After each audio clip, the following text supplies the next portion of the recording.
Hello, আসসালামু আলাইকুম guys. আশা করি সবাই ভালো আছেন। তো বরাবরের মতো আপনাদের জন্য আরেকটা নতুন ডিজাইন নিয়ে চলে এলাম। আর এই ডিজাইনটি হলো পবিত্র ঈদুল আজহার উপলক্ষে একটি পোস্টার ডিজাইন এবং কি চেয়ারম্যান পদপ্রার্থী। তো এই ডিজাইনটি আমার অর্ডারের ডিজাইন ছিল, তো আপনাদের সাথে শেয়ার করতে চলেছি। আর এই ডিজাইনটি যদি আপনারা সংগ্রহ করতে চান তাহলে অবশ্যই ভিডিওটি মনোযোগ সহকারে দেখতে হবে, কারণ ভিডিও না দেখলে আপনারা বুঝতে পারবেন না যে কীভাবে পিএলপি ফাইলটি সংগ্রহ করতে হবে। তো এই পিএলপি ফাইলটি সংগ্রহ করতে হলে আপনাকে অবশ্যই আমার সাথে যোগাযোগ করতে হবে। আর আমার সাথে যোগাযোগ করার জন্য এই ভিডিও ডিসক্রিপশন বক্সে আমার হোয়াটসঅ্যাপ ইমো নাম্বার দেওয়া আছে, সেখান থেকে আপনারা আমার সাথে যোগাযোগ করতে পারেন। তো এই ডিজাইনের যে পিএলপি ফাইলটি আছে এটা আমি ওপেন করে নিছি, এখন আপনাদেরকে কাস্টমাইজ করে দেখাবো। তো কাস্টমাইজ করার জন্য শুধুমাত্র আমি এখান থেকে ছবি এবং নাম পরিবর্তন করে দেখাবো। আর আপনারা পিএলপি ফাইল সংগ্রহ করার পর বাকিটি কাস্টমাইজ করে নিতে পারবেন, প্রত্যেকটা লেয়ার বাই লেয়ার আলাদা করে দেওয়া আছে। তো প্রথমে আমি লেয়ারে ক্লিক করলাম। লেয়ারে ক্লিক করার পর এখান থেকে আমি সর্বপ্রথম চলে যাব ছবির উপরে ক্লিক করার পর আমি আবার লেয়ারে ক্লিক করলাম। লেয়ারে ক্লিক করার পর এই অপশনে গেলাম, 3 নম্বর অপশনে। এখানে যে এই অপশনে থেকে আমি এখান থেকে চলে গেলাম সরাসরি ফরম গ্যালারিতে। ফরম গ্যালারির থেকে আমি এখান থেকে একটু ব্যাকগ্রাউন্ড রিমুভ করা ছবি নেব। তা আমি এই ছবিটাকে এখান থেকে সিলেক্ট করে নিলাম, নেওয়ার পর ওকেতে দিলাম। ওকেতে দেওয়ার পর আবার লেয়ার অপশনে যাব। লেয়ার অপশনে যাওয়ার পর এখান থেকে এটাকে আনলক করে নিলাম। আনলক করে নেওয়ার পর এটাকে আমি একটু ছোট করে দেব।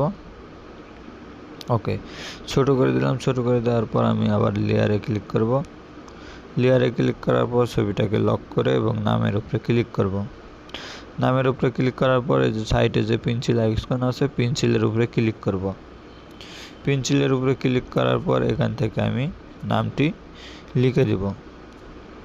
লিখে দেওয়ার পর ওকেতে দিলাম। ওকেতে দেওয়ার পর এখান থেকে নামটি দিয়ে দেব। দেওয়ার পর আপনারা চাইলে পারে নিচে পদবি দিতে পারেন অথবা প্রচারে দিতে পারেন। তো প্রচারে দেওয়ার জন্য আমি এখান থেকে এটাকে লক করে নিই। লক করে নেওয়ার পর এখান থেকে প্লাস আইকন, তারপর এখান থেকে নিউ টেক্সট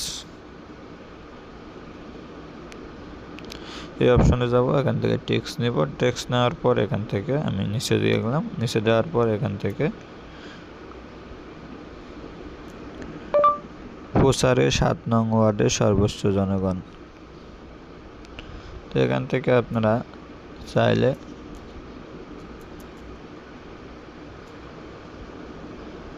আপনাদের মন মতো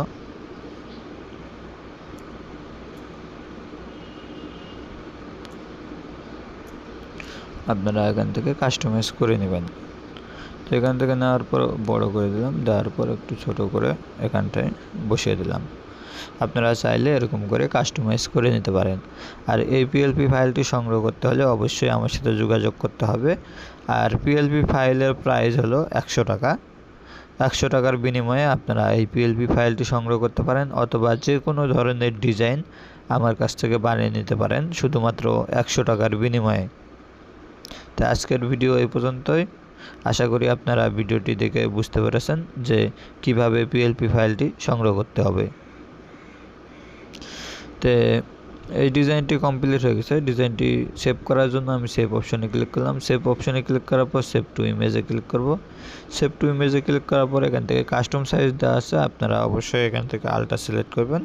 সিলেক্ট করে তারপর সেভ টু গ্যালারিতে ক্লিক করবেন।